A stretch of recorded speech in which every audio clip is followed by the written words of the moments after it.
नमस्ते, मेरा नाम यशिका राठी है। मैं कक्षा सेकंड में पढ़ती हूँ।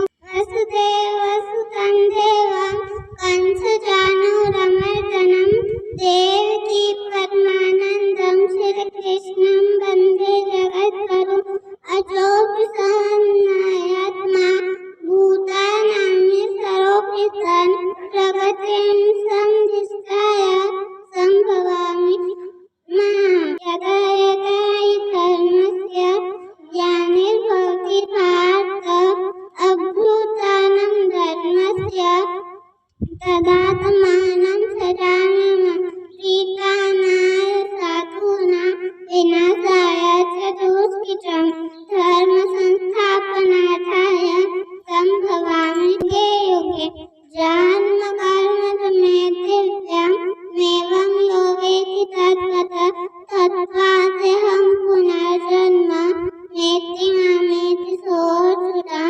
वीतरागभयक्रोधा तन्मयामुपाश्रिता तपसा पूता मध्वकमानुता वसुदेव